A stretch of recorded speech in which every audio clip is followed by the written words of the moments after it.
Illumination Entertainment, the animation studio that released their first feature film, Despicable Me, in 2010, and unleashed their infamous mascot, the Minions, upon the world throughout the past decade and a half. The Minions even got a spin-off in 2015, as well as a sequel to that in 2022, and we got a fourth main installment in 2024, so I better rank the 6 movies in the entire franchise from weakest to strongest, because it would be despicable not to, right? Before I fire my fart gun in the world full of villains, agents, and minions, I have a spoiler alert right here so none of you guys go bananas on the way. It's lie detector time, as I can't deny I'm happy about exploring the double life. Hey, I'm Owen the Fictionboy, and here's my top 6 Despicable Me movies.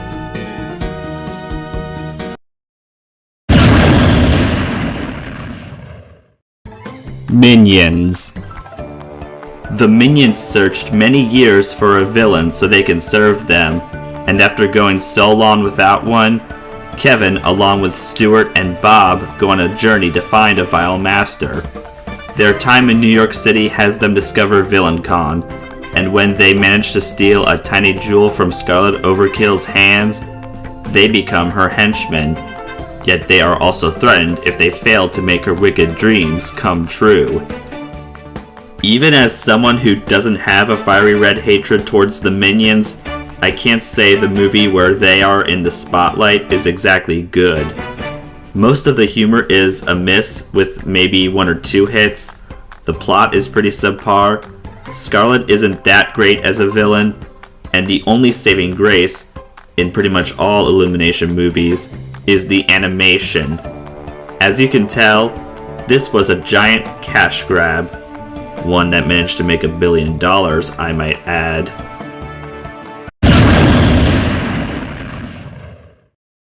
Despicable Me 3. After getting fired from the AVL for failing to capture Balthazar Brat, Gru receives word that his long-lost twin brother, Drew, would like to meet him so he can keep the family bloodline of villainy going. While that's happening, the Minions end up in jail since they wanted to be bad. Agnes and Edith are in search of a unicorn. Margot had to deal with a cheese boy thanks to Lucy, and Brat is preparing for vengeance on Hollywood.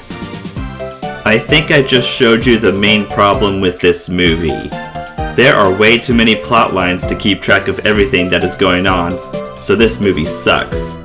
If the story was just about the dynamic between Gru and Drew with the females helping him figure out what would be best for the whole family, maybe people wouldn't be so confused. Sadly, just like Minions, it also made $1 billion. It's a bummer, too, since Brad is a nice villain that deserved much better.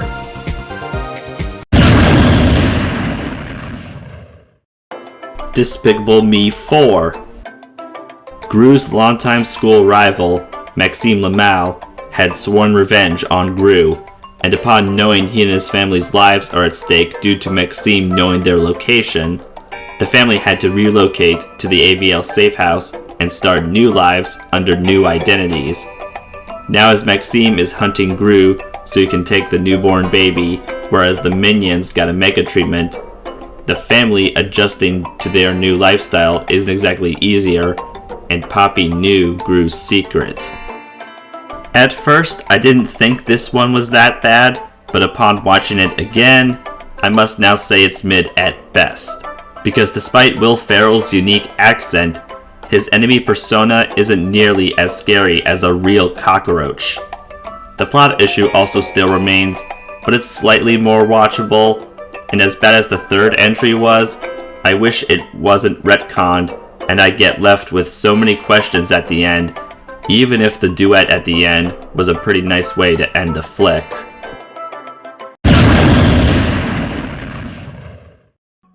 Minions: The Rise of Gru. A young Gru gets the chance to be a supervillain when he gets the interview to take Wild Knuckles' place in the Vicious Six. Yet his chances of getting the job got even lower when Otto made the grave mistake, which leads to Gru getting kidnapped by the founder of the villain team.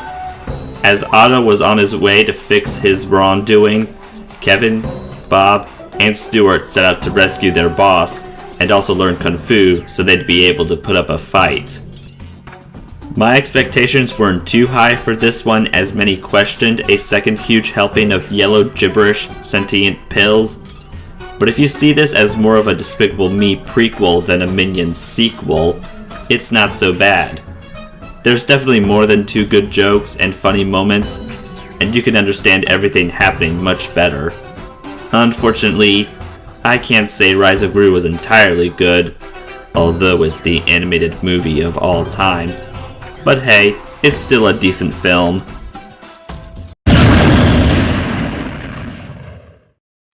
Despicable Me 2. As Gru is no longer evil, he starts creating jelly not long before Dr. Nefario's decision to retire. Yet Gru's life gets crazier as he gets recruited by the Anti-Villain League and being partnered with Agent Lucy. The girls, mainly Agnes, are in hopes of Gru finding a wife so they can have a mother, and if things weren't bizarre enough, Gru believes El Macho is the baddie behind the robberies and keeper of the purple mutagen. This originally was my favorite installment, yet I realized it hasn't aged all that well with the dating stuff of Margot having a crush on Macho's son, Gru's blind date, and Lucy is a cheery fangirl for, let's say, about half of her screen time. Though there's still a fair share of funny and exciting moments, I still enjoy the song Happy, even if people find it annoying nowadays, and El Macho is probably the best villain in the series. So I'm sure you know which film is number 1, as it shockingly aged much better for me.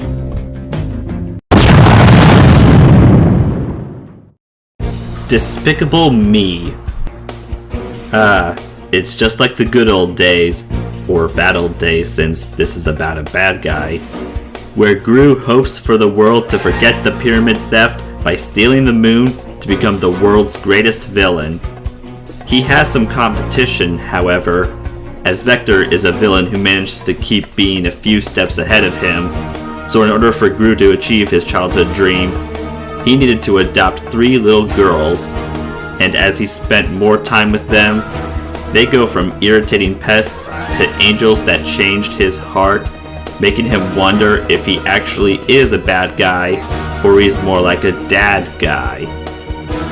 After starting my watch-a-thon for this video, I can see this film as more of a cult classic, and why many people say it's not just the best Despicable Me movie, but also Illumination's best movie, which was also their first.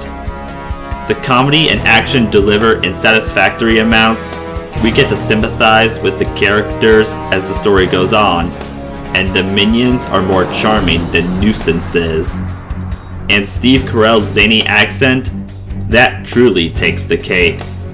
In case it wasn't obvious, I recommend the first 2 main entries.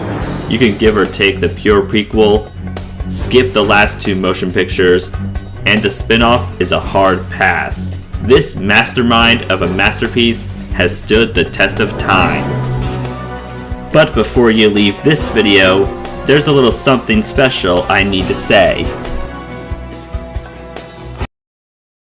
Not sure how many of you have been keeping up with my channel, though I'm here to tell you that this is the 400th video I have uploaded on YouTube.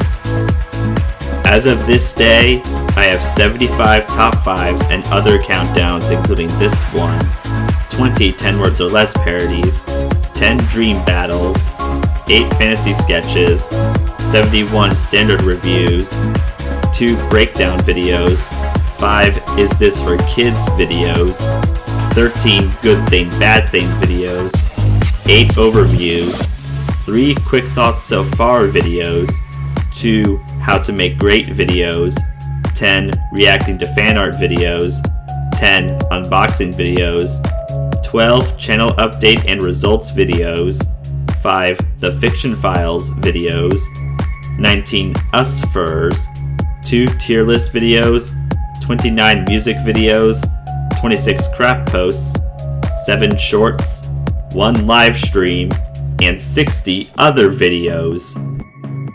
That's a whole lot of videos to publish within merely 7 years, and it's been over a year since I became Fictionboy. Technically a double celebration for me once more. I'm grateful for those that have been liking, subscribing, commenting, sharing, and even disliking to an extent, since all of those things convince me to keep up my good work one way or another. Now with all of that said, thanks for watching, see you next time, and good night-o! Hot Mama, 400 YouTube videos, how far will I go?